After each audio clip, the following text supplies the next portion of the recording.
Just think about keeping a nice conversational tone, talking with a friend in a quiet restaurant at normal volume and speed, and you'll do just fine. So, to actually demonstrate, hopefully, some good mic technique, I actually recorded an interview with a special guest.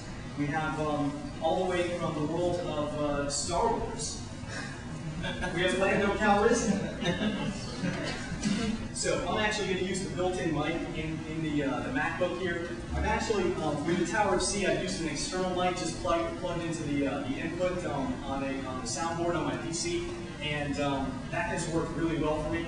But for this particular presentation, on the laptop, the mic input is often involved with the circuitry of the actual motherboard and what have you, and can cause some interference on the audio. So I actually tested it out prior, and it did not sound as well as the microphone that's actually built into the top of the screen. So what you can also see is in GarageBand, you can see the levels right here in the mouse. And as I talk closer to the mic, now they're pretty high, you don't want it to get into the red. You want to keep it green and just touching the yellow to actually get your best levels. Let me do that. Hey, welcome back everyone. Now I'll demo some good mic technique with my Star Wars buddy. He needs no introduction. Please welcome Lando Calrissian.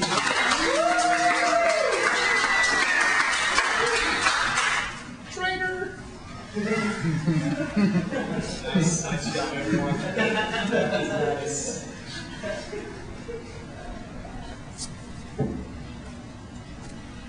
It's great to see you too. So Lando, I hear you're a big podcaster now.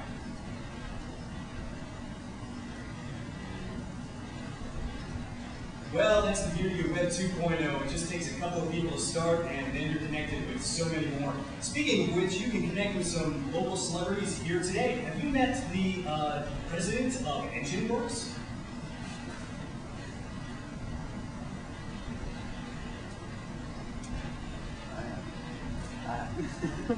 Well, I guess so. Well, have you met my girlfriend, Lauren?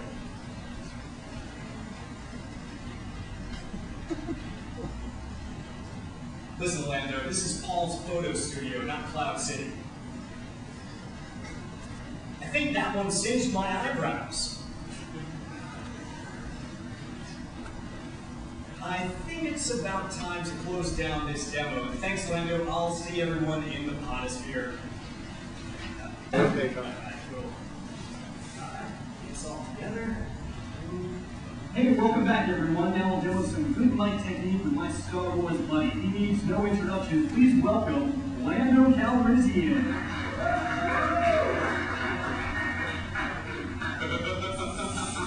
How you doing, you Byron? So good to see you. It's great to see you too. So Lando, I hear you're a big podcaster now. Our operation is small enough not to get noticed. Well, that's the beauty of Web 2.0. It just takes a couple of people to start, and then you're connected with so many more.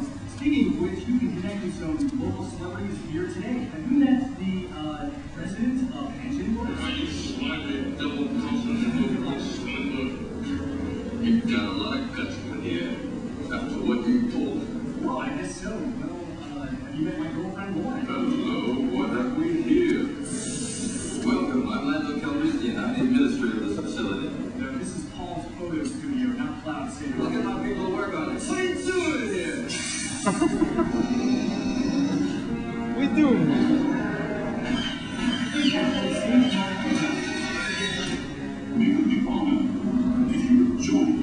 think it's about time to close down this demo. Thanks, Lando. I'll see everyone in the podosphere. Alright. So it just gives you a little taste of how you can actually record and put those tracks together.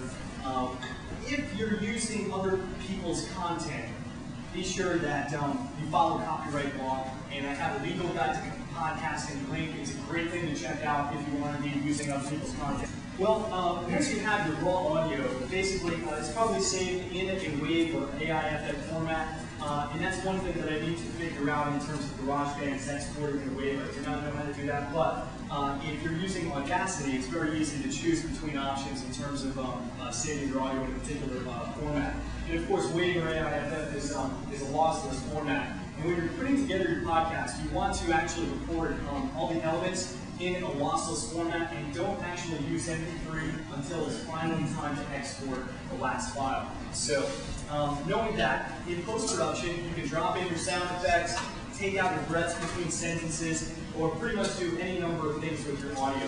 In the tower+of+c, it's basically a short commercial, really advertising different options of entertainment in the downtown area. So I do indeed go in and take out my breaths between sentences and have it really tight and compact and get it typically about 3 minutes in length.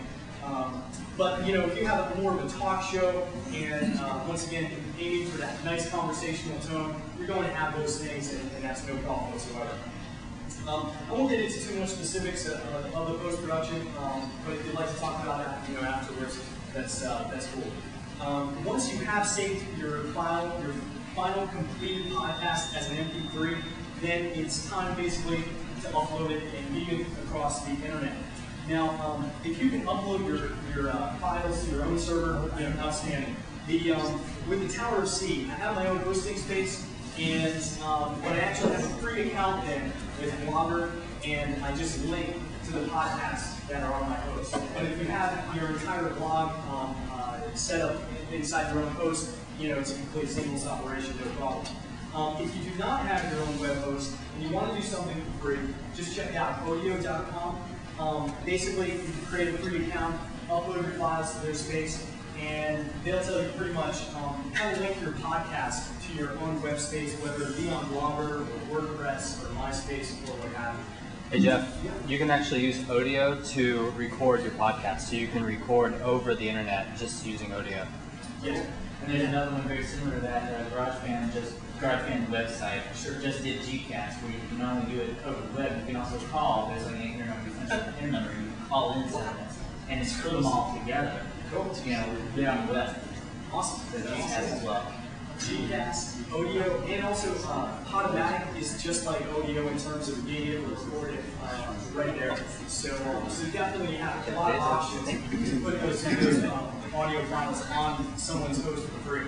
Now that your podcast is indeed archived on the internet, what you want to do is make it easy for people to subscribe to it.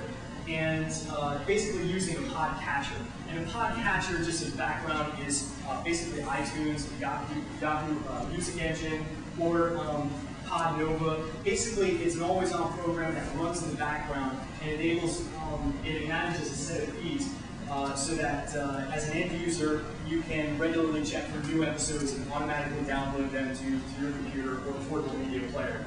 Now, I actually use FeedBurner to manage the feed for the tower+of+c. And if you want to get technical in terms of RSS scripting and all that kind of stuff, that would probably be good to ask one of the techies here. But FeedBurner does it for me for free, and it makes it extraordinarily easy for the end user to go in and click whatever podcatcher program you're using to actually set up that regular check for new episodes of the podcast. Another good thing about FeedBurner, I don't know if any of the other services provide it, is it'll show you how many people are subscribed to your podcast.